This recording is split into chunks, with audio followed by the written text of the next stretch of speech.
Ted Bundy, seorang laki-laki yang punya wajah tampan, tapi juga sekaligus pelaku tindak pidana penghilangan nyawa terhadap 30 orang perempuan. Aksi kejinya Ted Bundy ini dilakukan dalam waktu 4 tahun, dan diduga kuat jumlah korban Ted Bundy ini jauh lebih banyak daripada perkiraan. Pada tahun 1979, Ted Bundy berhasil ditangkap dan dia dijatuhi hukuman mati dengan dikursi listrik. Setelah berkali-kali dia coba bandingnya ditolak, dan akhirnya pada tahun 1989 Ted Bundy dieksekusi mati. Banyak yang bilang kalau hukuman mati yang diterima oleh Ted Bundy ini tidak sebanding sakitnya dengan rasa sakit yang diderita oleh para korbannya, apalagi keluarga korban yang ditinggalkan. Dan berikut adalah hasil otopsi dari Ted Bundy.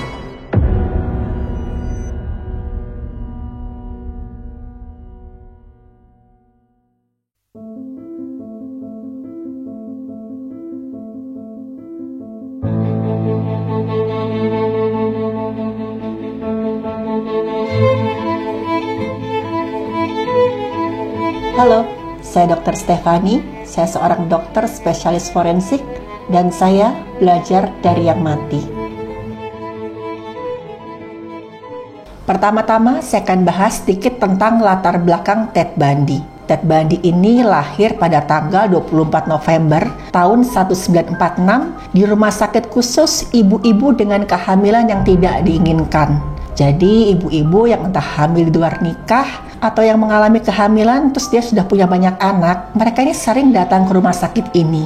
Di sana nanti mereka akan dirawat sampai melahirkan, kemudian bayinya diserahkan untuk diadopsi atau dirawat oleh keluarga yang lain. Makanya itu, waktu sertifikat lahir Ted Bundy ini muncul, nama bapaknya itu sempat tidak diketahui. Ibu Ted Bundy ini ngaku kalau sebenarnya yang bapak biologisnya Ted Bundy ini adalah seorang veteran angkatan udara. Dan setelah mereka pacarannya kebablasan sampai ibunya Ted Bundy ini hamil, tiba-tiba pacarnya pergi begitu aja. Dia nggak mau tanggung jawab. Tapi sempat juga ada selentingan kalau misalnya Ted Bundy ini hasil hubungan inses antara ibu kandungnya Ted Bundy dan kakeknya. Karena kakeknya Ted Bundy alias ayah kandungnya si ibu ini dikenal orang yang abusif.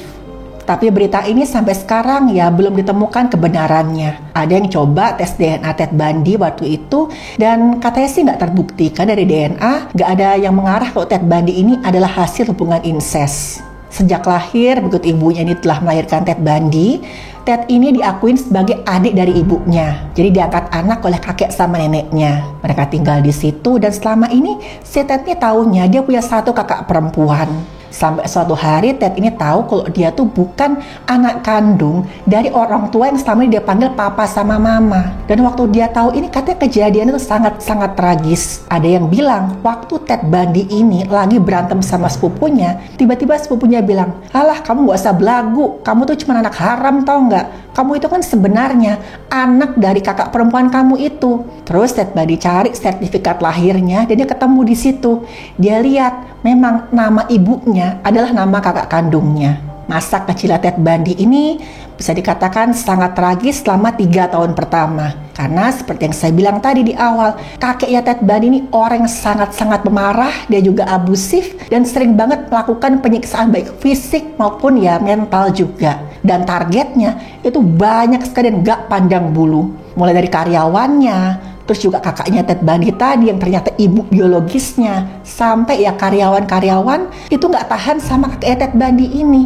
Malah ada selentingan kalau si kakeknya Ted Bundy ini juga sering menyiksa hewan-hewan ternaknya. Selama 3 tahun, Ted ini juga sering mengalami penyiksaan baik secara fisik maupun psikis. Waktu umurnya 3 tahun, Ted ini akhirnya ikut ibu biologisnya. Dia sudah tahu kalau memang dia adalah anak kandung dari si kakak perempuannya ini. Mereka pindah ke kota lain. Dan di kota baru ini setelah mereka 2 tahun menetap, jadi saat itu si Ted ini kira-kira umurnya sekitar 5-6 tahun. Ibunya Ted Bundy ini kenalan dengan seorang laki-laki namanya John Bundy. Orangnya baik dan juga ya ngopeni lah. Dia terima masa lalunya dari ibunya si Ted Bundy ini dan mereka menikah. Waktu ibunya menikah lagi sama si John Bundy tadi, Ted bukannya bahagia, dia malah merasa cemburu. Dia ngeliat kok perhatian ibuku sekarang terbagi ya, nggak lagi full ke aku. Terus Tednya sering bilang setiap kali dia wawancara sama orang kalau bapak tirinya ini orangnya abusif. Aku sering banget dipukuli, dikata-katain. Tapi ada orang yang bilang, ya teman-temannya Ted ini yang tahu waktu si Ted masih sama bapak tirinya, kalau sebenarnya Ted inilah yang problematik. Dari kecil ya memang si Ted ini dikaruniai kecerdasan di atas rata-rata. Tapi sayangnya kecerdasannya ini tuh membuat dia ngerasa sombong. Dia tuh sering sekali meremehkan ayah tirinya ini. Dia ejek-ejek, terus dia remehkan. Dan waktu ayah tirinya ini mukulin si Ted, itu gara-gara ayah tirinya tuh udah frustrasi. Dia nggak tahu lagi bagaimana caranya sampai anakku ini nurut. Jadi ya bisa dibilang si Ted ini sengaja memprovokasi bapak tirinya. Beberapa orang temannya Ted yang lihat si Ted waktu sama bapak tirinya ini, itu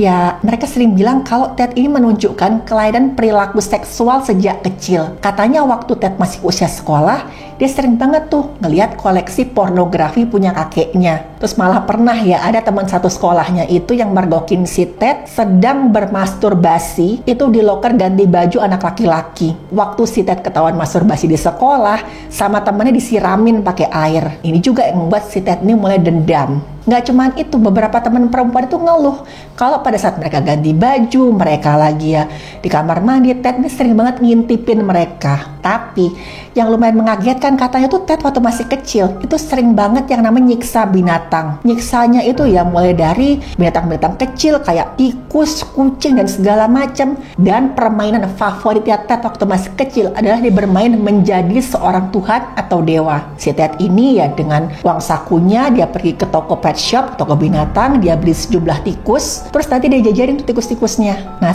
habis itu dia bermain jadi dewa. Dia bilang, saya akan menentukan ya siapa di antara kalian yang akan mati dan siapa yang akan hidup. Dengan begitu si Ted merasa saya punya kuasa nih. Dengan hal-hal di luar sana yang membuat saya ngerasa nggak bisa mengendalikan apa-apa. Dengan begini saya memegang kendali. Dan itulah beberapa dari abnormalitas Ted Bundy sejak kecil. Waktu si Ted ini mulai mahasiswa, usianya 21 tahun, Ted kenalan dengan seorang perempuan bernama Diane Edwards. Tapi namanya ini ya nama alias ya, nama sebenarnya itu masih simpang siur.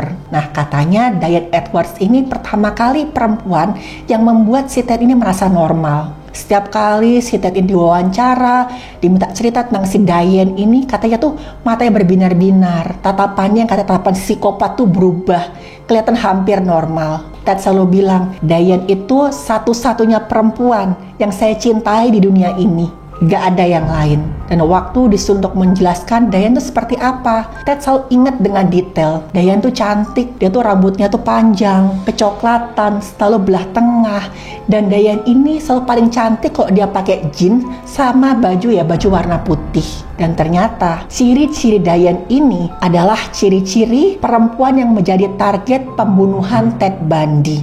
Ted Bundy ini memulai aksi sadisnya mulai dari tahun 1974. Dia selalu ngincer perempuan-perempuan yang kelihatan cantik dan hampir semuanya itu adalah mahasiswa. Dan anehnya, semua ciri-ciri korbannya itu mirip dengan Diane. Kulitnya putih, rambutnya coklat gelap, dan beberapa itu pasti pakai celana panjang bahan jeans dan baju warna putih. Bahkan katanya ada salah satu korbannya itu yang sebelum dibunuh itu bajunya diganti sampai mirip baju yang dia ingat waktu itu Diane pakai baju ini. Dan biasanya untuk mendapatkan korbannya ini, Ted Bundy tuh berusaha mikat dulu.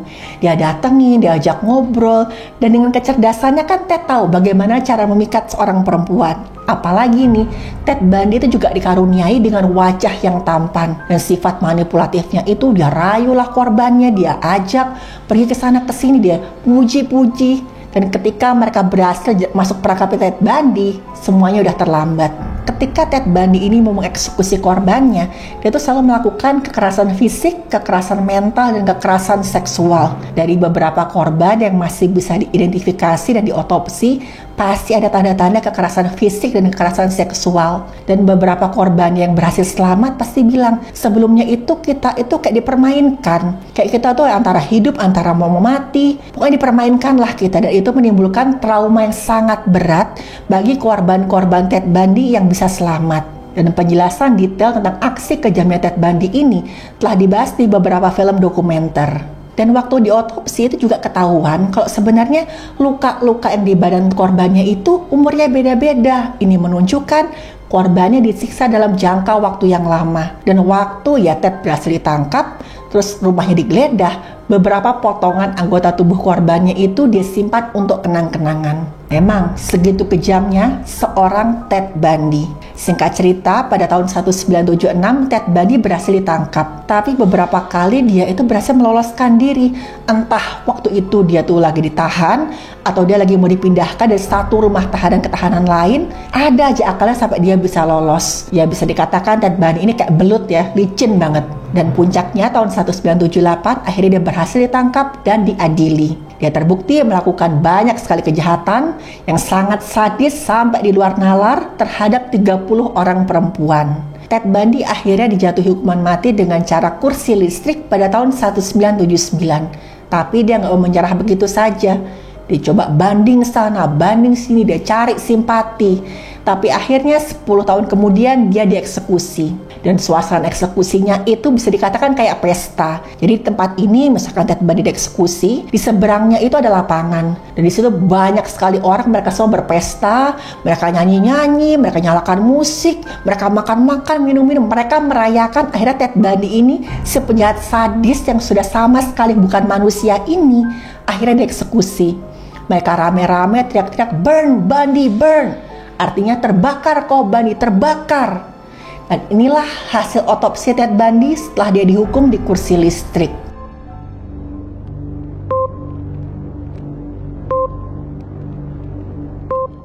Dan berikut adalah laporan otopsi dari Ted Bundy.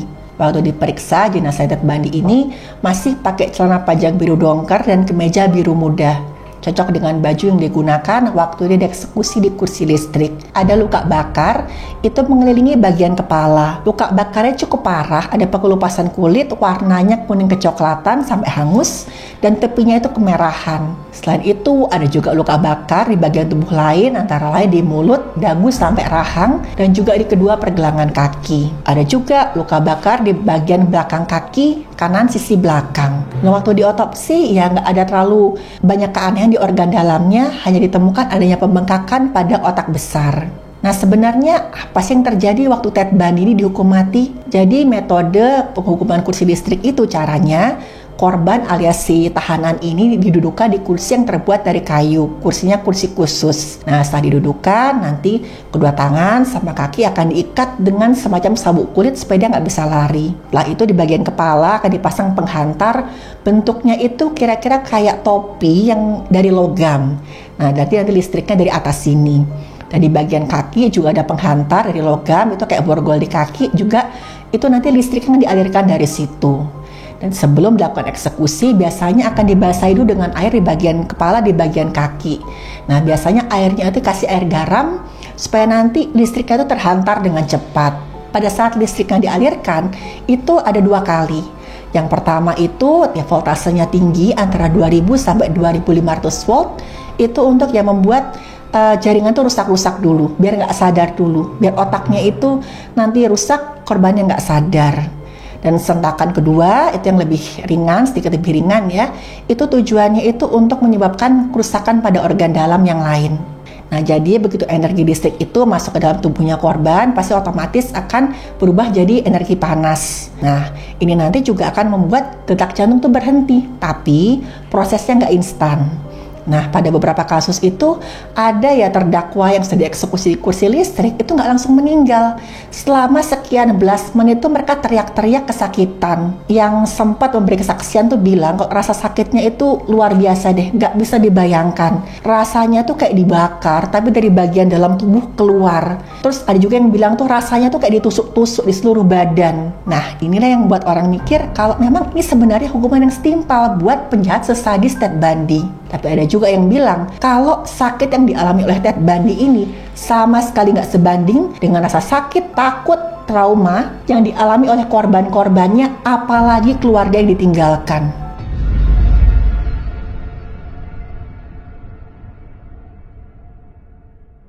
Waktu Ted Bundy ini sempat diwawancara, dia ngaku kalau sebenarnya jumlah korbannya itu jauh lebih banyak daripada 30 perempuan yang mayatnya ketemu ini. Dan bahkan nih katanya ada kemungkinan kok Ted Bundy ini sudah pernah melakukan pembunuhan waktu usianya 14 tahun. Dan korbannya adalah seorang anak perempuan berusia 8 tahun yang gak lain adalah anak dari tetangganya Ted Bundy ini.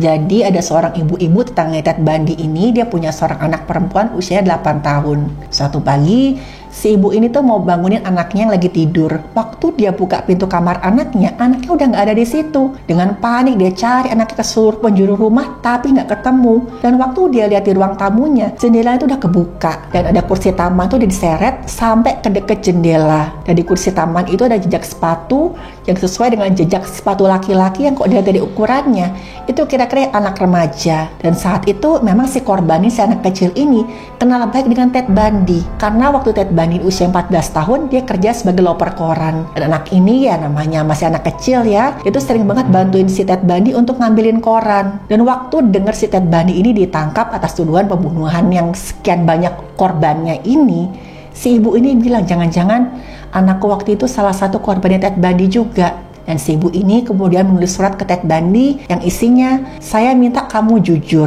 Saya sudah nggak dendam karena kejadiannya sudah berpuluh-puluh tahun lalu.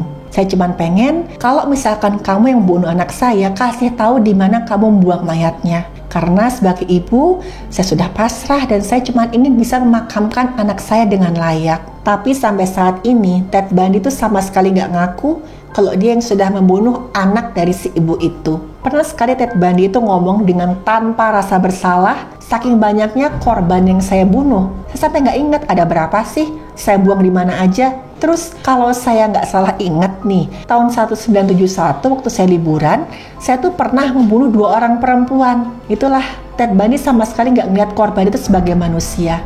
Dan memang segitu kejam dan berdarah dinginnya seorang Ted Bundy. Ted Bundy memang punya masa lalu yang traumatis. Tapi hal itu tetap tidak bisa dijadikan pembenaran atas semua perbuatan jahatnya. Saya harap semoga cerita Ted Bundy ini bisa kita jadikan pembelajaran, menjadikan kepahitan yang kita alami di masa lalu sebagai alasan untuk menyakiti orang lain tetap tidak bisa dibenarkan. Dan saya tidak pernah bosan untuk mengingatkan, cari bantuan profesional kalau kita merasa ada keinginan untuk menyakiti diri sendiri atau orang lain. Terima kasih sudah menonton video saya. Silahkan like, share, dan subscribe.